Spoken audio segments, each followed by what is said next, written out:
speak about hepatobiliary system and about jaundice. Jaundice is yellowish discoloration of skin and visible mucosa, maybe from oral cavity. First of all, it starts from sclera. Jaundice is due to hyperbilirubinemia, and as far as bilirubin has very high affinity towards the elastic fibers of the sclera, first of all we see there. And the term in Latin is called icterus, which means jaundice. So conditions like icteric means in jaundice.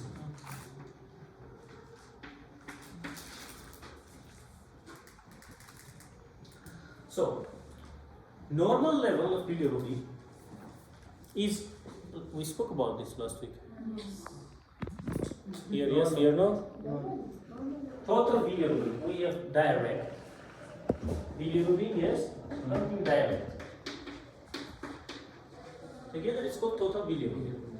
It is usually less than 20.5 micromole per liter, or less than 1 and 2 milligram per deciliter. Jaundice is becoming obvious when it is 2 times higher than the upper limit. In other words, when it is becoming 50 micromole per liter or 2.5 milligram per deciliter above. What do I mean? I mean that if it is, for example, instead of 20.5, is becoming 25 or 23, it's not visible. And first of all, we'll see in the sclera. Now, this is bilirubin elimination scheme. What happens? Bilirubin is a pigment. It is formed from hemoglobin. Now this fairy tale. RBCs live 100-120 days in average, and then they die.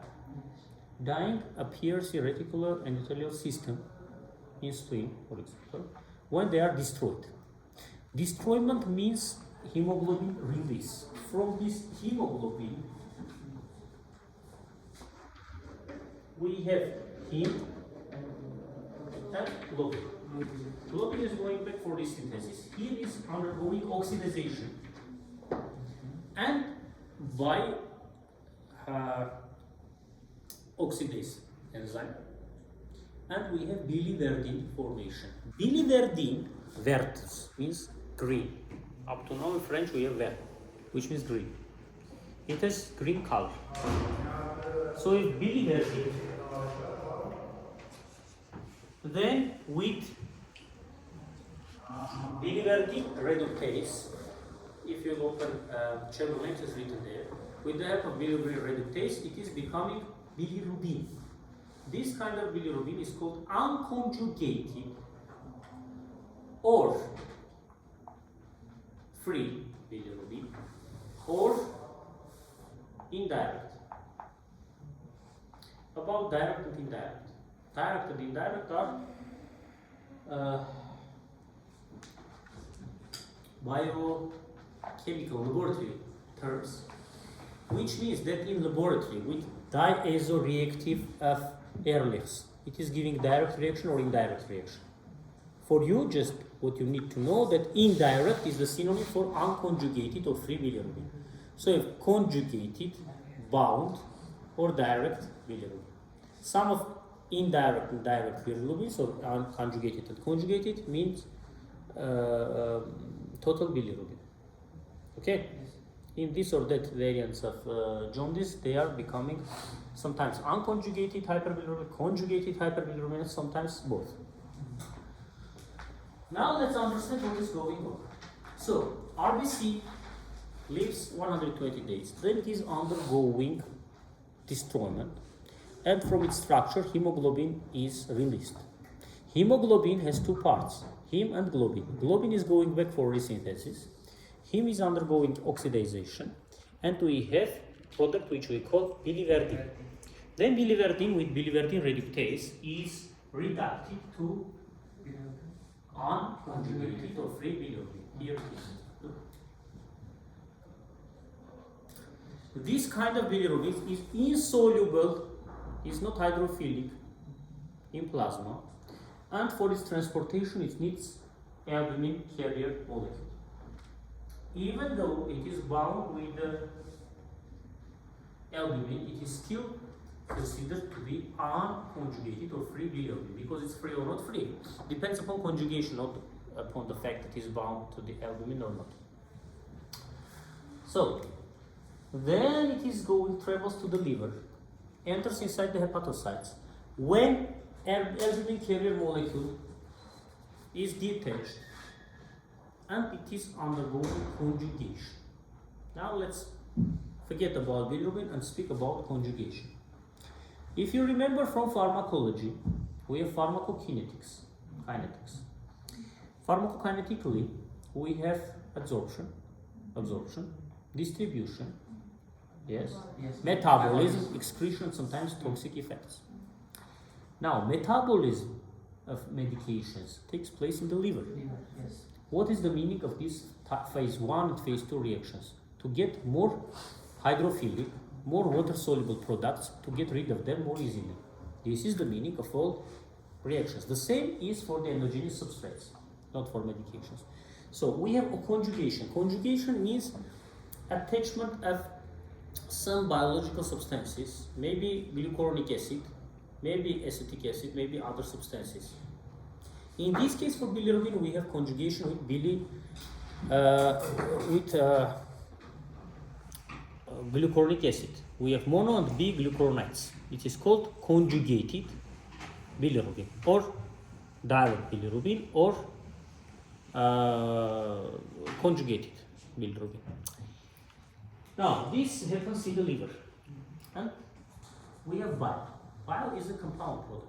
It contains bilirubin. It contains water, electrolytes, water. It contains bile salts and sometimes contains products of endogenous metabolism and of course metabolites of medications if we have. One of the methods in forensic medicine for poisoning is to detect concentration of medications like barbiturates in bile, because they are mostly concentrating in the bile. Hepatobiliary system. If you know all medications, they have two pathways: either via the hepatobiliary system into the feces or into the kidneys into the urine, via the kidneys into the urine. Now look, conjugated bilirubin. And conjugated bilirubin, as a compound of bile, enters the intestines, where it is undergoing metabolism by bacterial microflora, and it becomes urobilinogen. Remember this family. It's called mesobilinogens. We have urobilinogen, stercobilinogen, and so on. They are very close to each other by structure. Urobilinogen has three pathways. First, it is absorbed by portal vein, is going back to the liver, and if liver is functioning properly, it is detoxified to innocent products, CO2 and water, finally. Second part is going further and is becoming stercobilinogen, which then should go to the feces and give them their characteristic color. Stercobilinogen is becoming stercobilin. Stercobilinogen also is giving characteristic color. The stercobilin appears when feces appear in the environment under the light. Photons are responsible for the last conversion. Stercobilinogen to stercobilin. It is second pathway.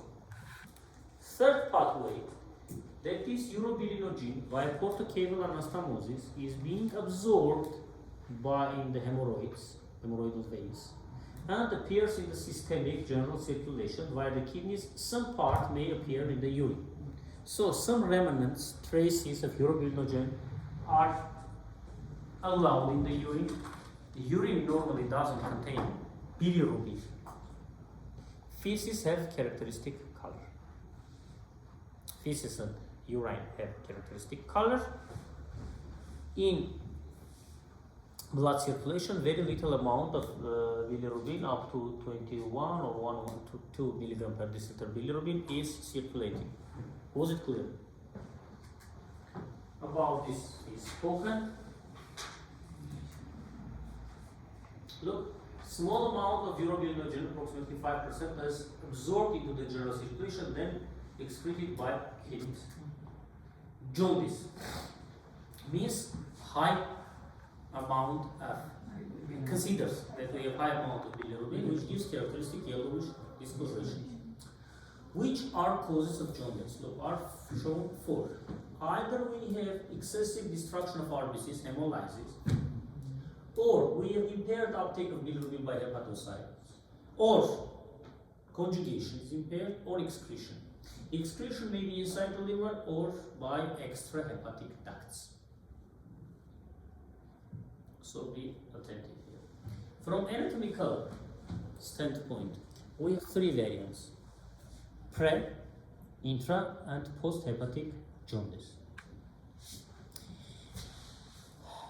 Look, I have written Latin equivalents for this.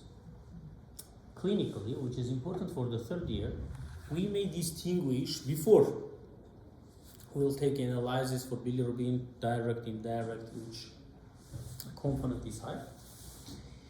Let's understand which characteristic discoloration they have. So, these 3 types of yellow are not the same. Prehepatic has lemon color. It's called mild jaundice or pale yellow. Flavin icterus in Latin. Flavin means yellow, like yellow. Lemon color, remember. Intrahepatic is called rubin icterus, which is called reddish yellow. Rubin means red.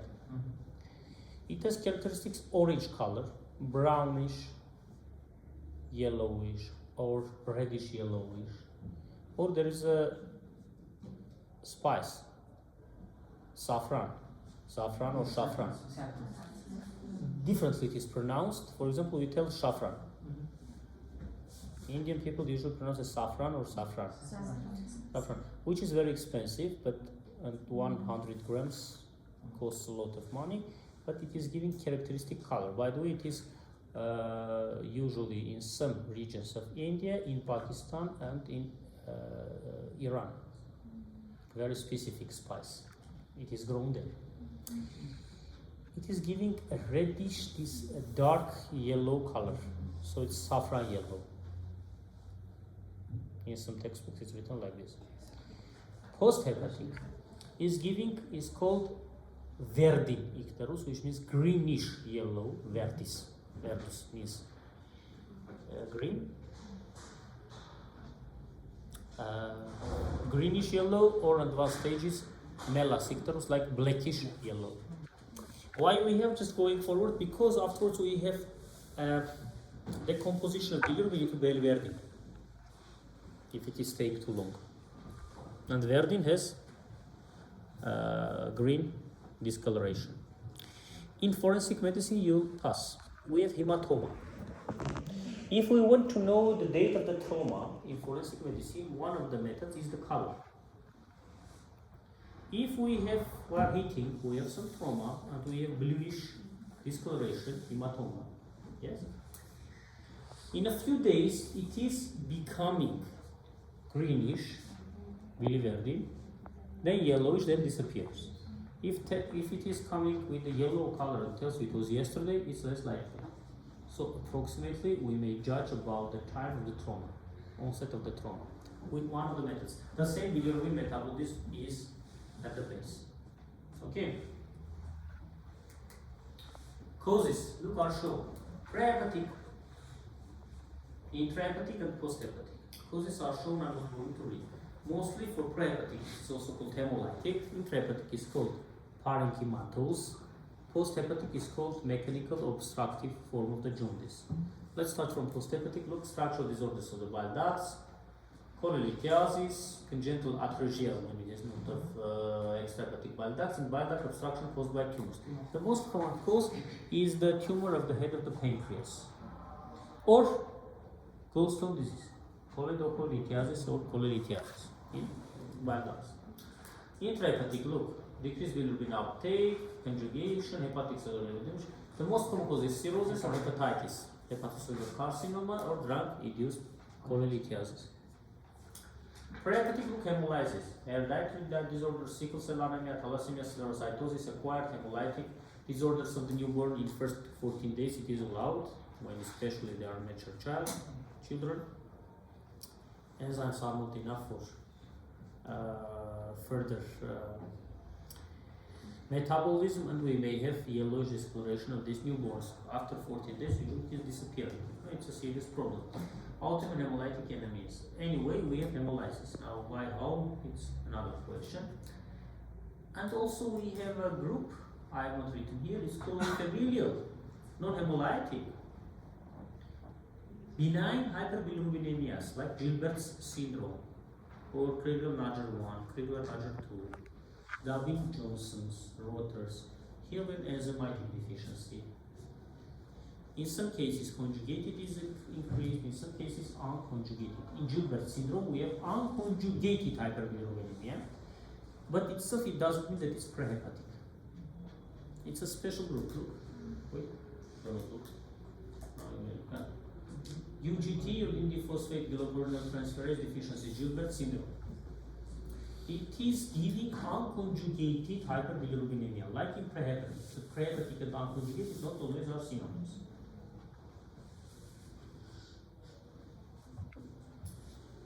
It's very important in clinical medicine to understand it's prehepatic, intrahepatic, or posthepatic. Now let's make a pause and understand what is going on. It's a very important issue. You have a lot of questions regarding to jaundice. Now look.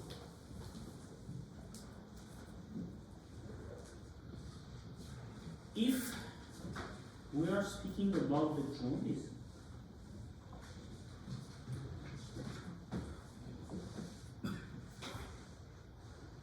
one should take into consideration that intrahepatic, look, is written, intrahepatic jaundice usually interferes with all phases of the bilirubin metabolism, uptake, conjugation, and excretion.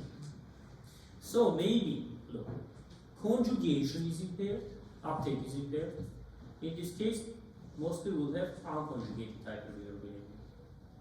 Or uptake is okay, but conjugation is impaired, again, unconjugated may be higher. Or excretion.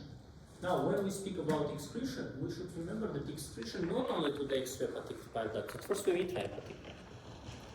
So you may write down that intrahepatic has two variants. Exactly parenchymatose, when conjugation is impaired, and excretory variant, when everything is okay, but excretion via the intrahepatic bile duct is impaired. Both are typical for intrahepatic. So you may have conjugated as well as unconjugated as well as conjugated hyperbilirubinemias. Maybe everything is okay, but cannot be excreted. One example I'll tell you. For example, hepatitis. Inflammation. Any inflammation has 4 or 5 manifestations, you know, dolor, pallor, color, and so on. We have tumor, which means edema. This edema in hepatocytes leads to problem, if you remember this.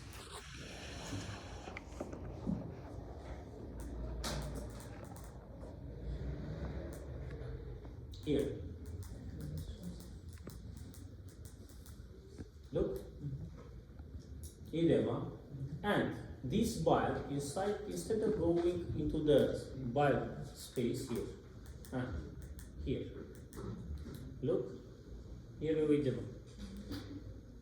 Is going and is becoming absorbed by bloodstream and appears in the, like retrogradely, it is being absorbed by the, it is going into the circulation and appears in the bloodstream. Because cannot be in the bile ducts, bless you, and cannot go further. Edema. So in intrahepatic we may have both variants. If we are speaking about obstructive jaundice, it's posthepatic. But intrahepatic also may have posthepatic features. But it's not posthepatic, but intrahepatic obstruction. Okay?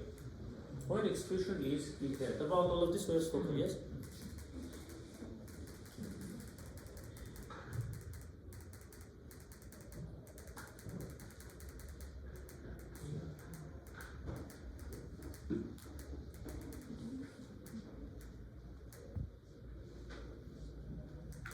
Now look, intrahepatic, decreased bilirubin uptake by the liver, conjugation, hepatitis cirrhosis, the most common cause. Manifestations about this we spoke. Look, prehepatic is mild, unconjugated is higher, stools have normal color, and no bilirubin in the urine. Everything is okay. Why? Because unconjugated bilirubin is water insoluble, cannot appear in the urine. Intrahepatic. Both conjugated and conjugated bilirubin are elevated. Urine often is dark because of presence of bilirubin. Now let's make a pause, go to post-hepatic. Let's understand what is going on. We have tumor, for example, or gallstone disease, which is obstructing common bile duct. So bile is not appearing in the intestines. Accordingly, we don't have a urobilinogen and stercobilinogen and stercobil. So we have light color of stools. It's called clay colored stools. Clay, you know which material it is. Clay colored stools. Or pale stools.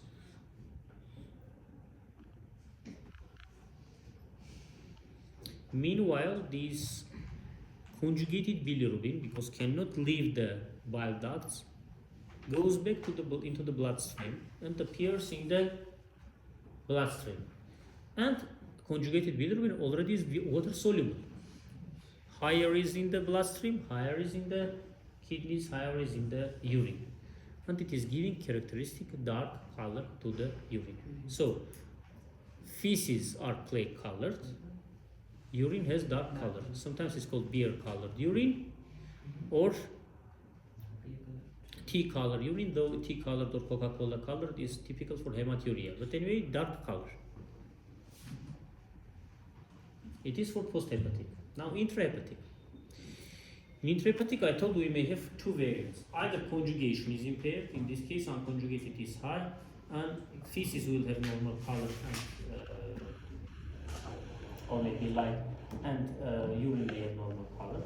If intrahepatic but obstructive variant, intrahepatic obstruction, will have clay colored stools and dark color of urine, independently of the level of obstruction. That time was extrahepatic, now it is intrahepatic. Both clear. Also, for post-hepatic are typical increased level, high level of cholestatic markers. These are usually two: ALT, alkali phosphatase, and GGT, gamma glutaryl transpeptidase. They are cholestatic markers, though ALT may be also increased in some oncological disorders. It's a marker of metastatic activity after breast cancer in the bones and so on. Look, levels of serum alkaline phosphatase are markedly elevated. Aminotransferase levels are slightly increased. Also, we may have itching, because when bile is not going into the bile ducts, into the intestines, it is being absorbed back. Also, it contains bile salts, which irritate nerve endings, due to which we have release of histamine. As a result, we have itching and pruritus. Pruritus means itching and stretch marks. Okay. Was it clear? One of the important issues I'd like to speak is Child-Pugh system. First it was child, then Pugh modified. Child-Pugh system is a scoring system which is estimating surgical risk of patients with liver cirrhosis. Look, child's weight, serum bilirubin is taken into account, albumin level, prothrombin time, ascites, and encephalopathy, and for each of them are given points. And according to this, look, we have 1, 2, 3, 4, 5, yes? 5 at 3 points maximum. 5 times 3, 15 points we made. According to this, we have category A, category B, category C by Child-Pugh.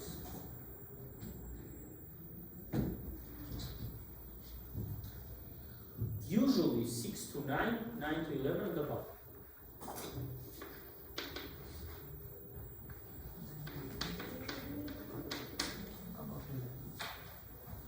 By this, we may estimate the risk of patients with liver cirrhosis and should undergo any surgical intervention. Usually, we consider here transplantation of the liver. Now, I'll try online calculation. During this time, you may give your attendance. 0, 1, and 2. Who is it? Just absentees because I see today are a lot of absentees. A lot of empty spaces.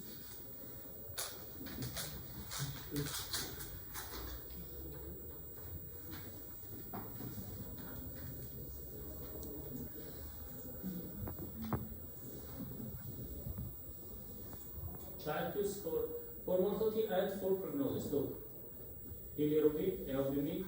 Look, INR, international normalized ratio, is a derivative of prothrombin time. That's why sometimes we use prothrombin, sometimes INR. Anyway,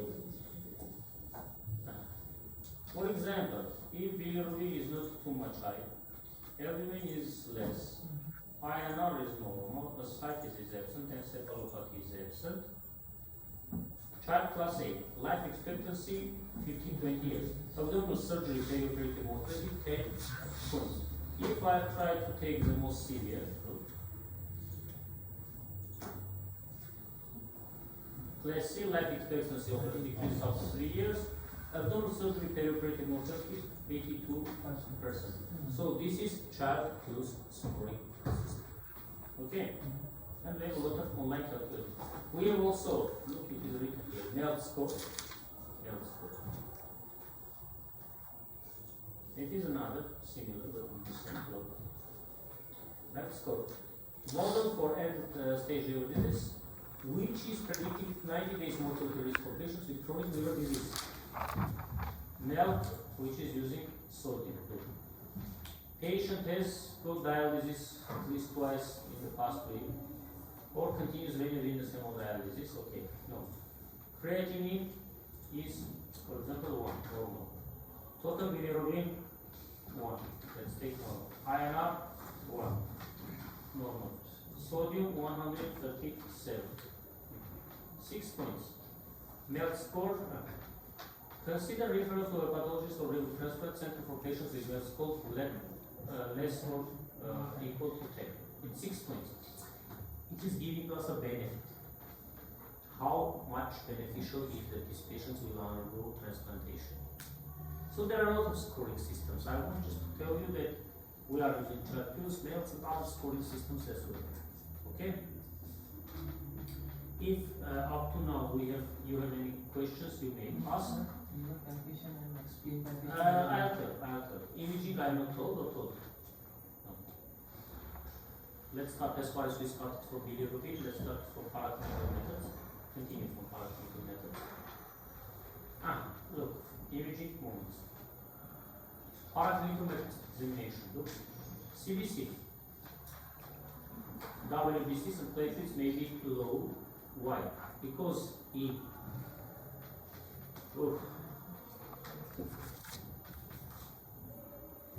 focal hypertension, we may have hypersplenia, which is destroying all cell elements. We may have AST increase. Remember that ALT usually is indicating hepatocellular damage. Albumin may be decreased because of the low synthetic function. Albumin globulin ratio may be impaired. Serum globulin, gamma glutamyl transferase or gamma glutamyl transferase is the same. They increase the cholestatic markers, alcohol and phosphatides measure hepatic excretory function. And markers of viral hepatitis according to the disease. Imaging is shown. Liver biopsy is best option for liver cirrhosis. Though sometimes if everything is clear, we are trying to get rid of the biopsy because even from this tiny hole we may not stop the bleeding. Taking into account that if we have liver failure, we have a lack of coagulation factors, lack of thrombopoietin by the liver, and also hypersynchrony, thrombocytopenia. Ultrasound, doctor. We may find the structure of the liver, cirrhosis, splenomegaly, size of the organ. Ascites, remember that for the fluid, ultrasound is very sensitive. Thrombosis and occlusion of the portal superior electric and splenic veins, and also hepatitis, for example, in Bach-Chiari's syndrome, thrombofusion. Enlargement of portal vein above 12 millimeters to 30 millimeters of splenic vein indirectly is indicating portal hypertension. This is CT scan showing splenomegaly, hepatomegaly, as you can see. Splenomegaly, it is macro perforation. Splenomegaly. Esophageal endoscopy. We may white or cherish or pink or red varices. And these are the levels of remember 1, 2, 3, 4.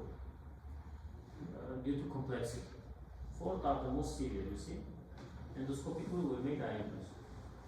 Esophageal barium solo in case of varices. These are called filling defects, irregular, string of beds or earthworms. Here they are.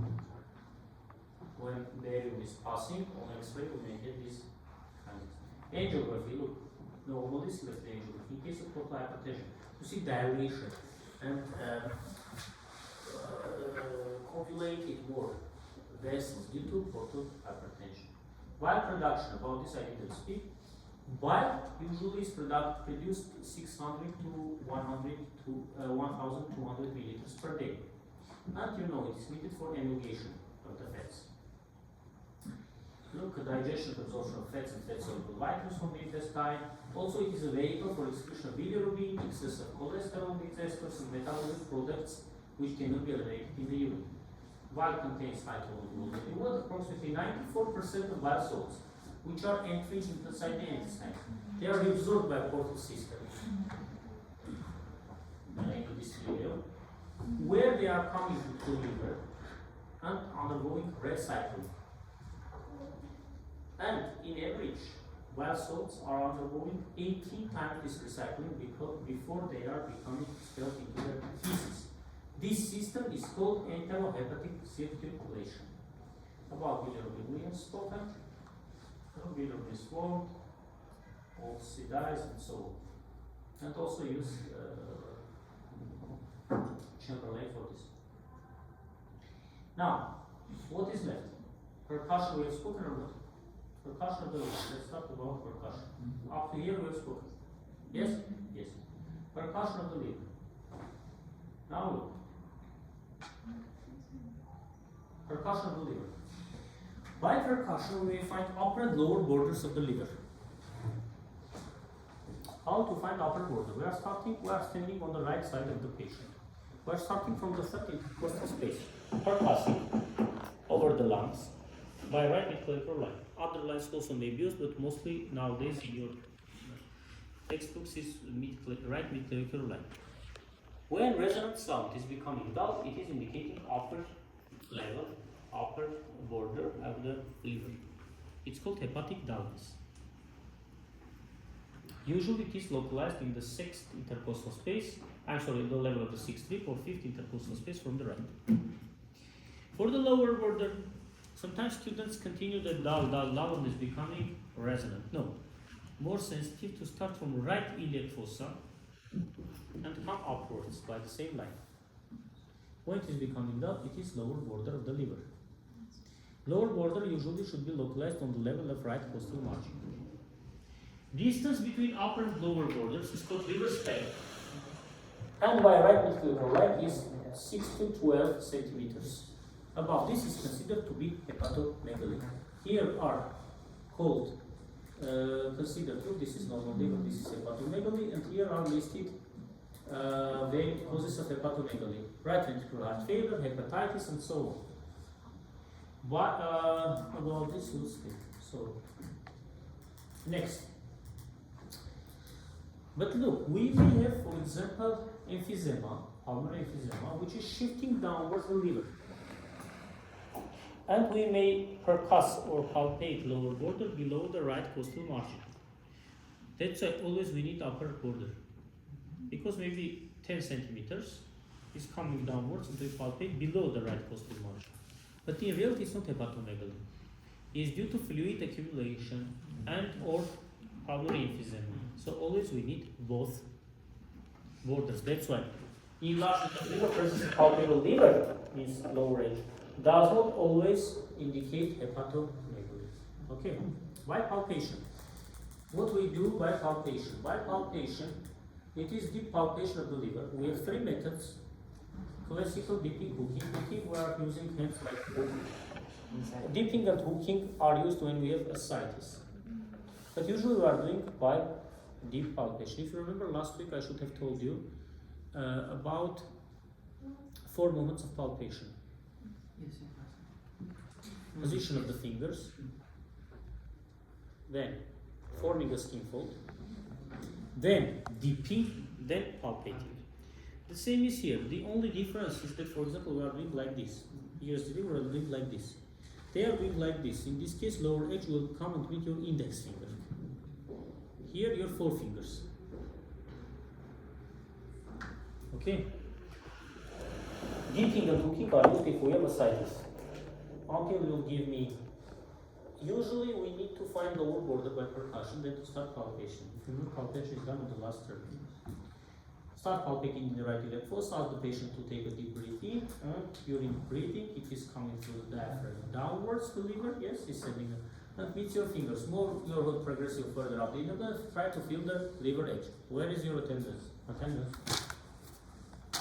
301, all are present. 302. 1, 2, 3, 4. What's up with them? 5 people are absent. Look. It is deep palpation, of course. Sometimes we use second hand as a support. 4 fingers are rolling behind the patient. Thumb is on the right costal margin.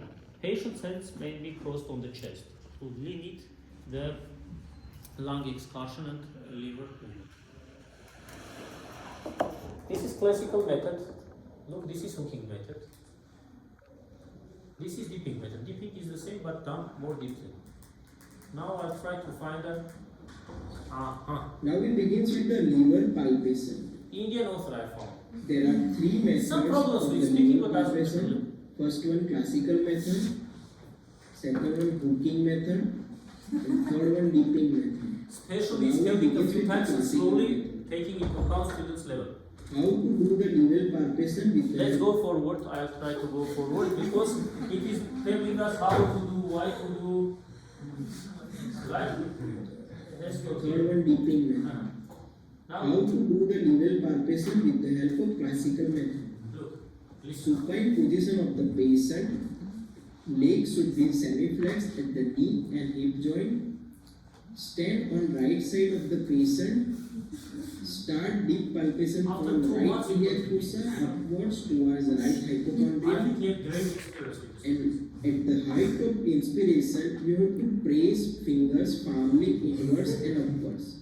Yes. In your language. So here you have to start the deep palpation of the liver Something between from Hindi and the right iliac fossa upward towards the right hypochondrium. As large or towards this, the classical method start the palpation from right iliac fossa upward towards the right hypochondrium.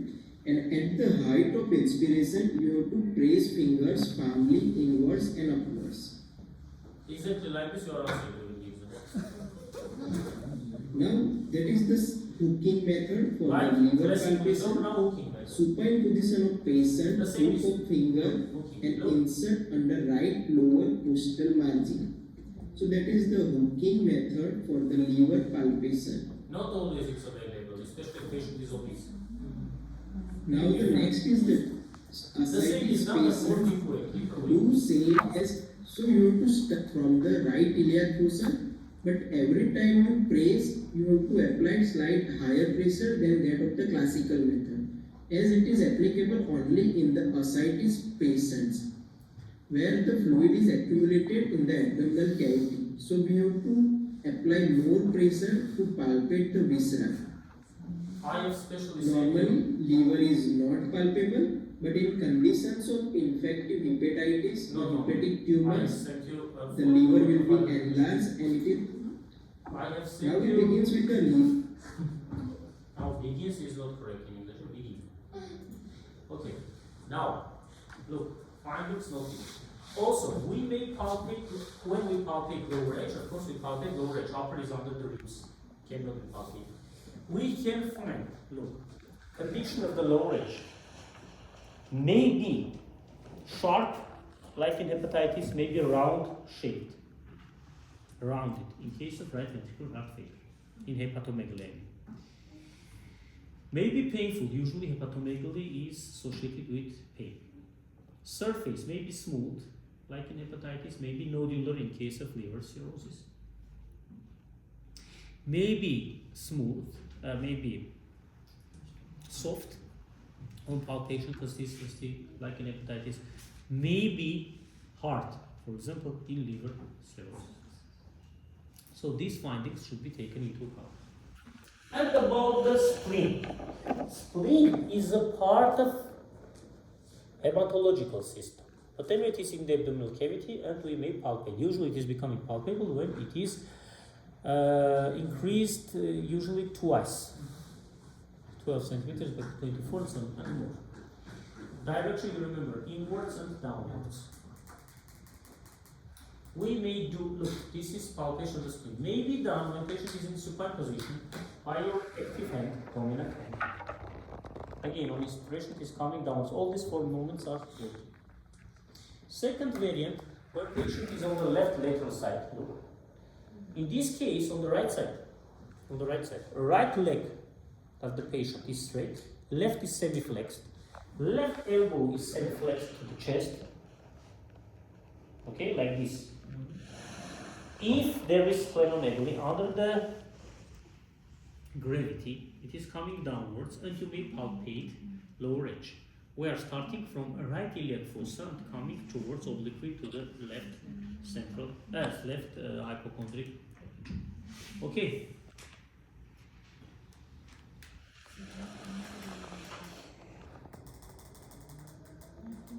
And here are variants of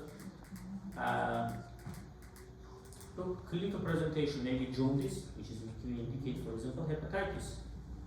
Because jaundice is not directly related to hepatomegaly, but maybe malaise, fever if we have hepatitis, hepatocellular carcinoma, abdominal discomfort, breathlessness, distension, organomegaly. Causes: cysts, hepatic, multiple large hepatic. Riddle's lobe. Riddle's lobe is a congenital variant. It's not a defect, but it's an extra lobe. When we palpate it, we may have a false impression of hepatomegaly. In reality, it's an additional supplementary lobe of the liver. Riddle's lobe. Melanotic carcinoma of the liver, carcinoma, pyelophlebotitis, parasitic infections like amebic hepatitis, hepatic vein auto-obstruction like Budd-Chiari's syndrome. When we have occlusion, this is a fundamental origin: thrombosis or occlusion and or occlusion of hepatic veins which are draining into the vena cava inferior. Okay, so mostly this was about hepatobiliary system. If you have any questions, please be kind to ask me. Last week we didn't have a class. Why?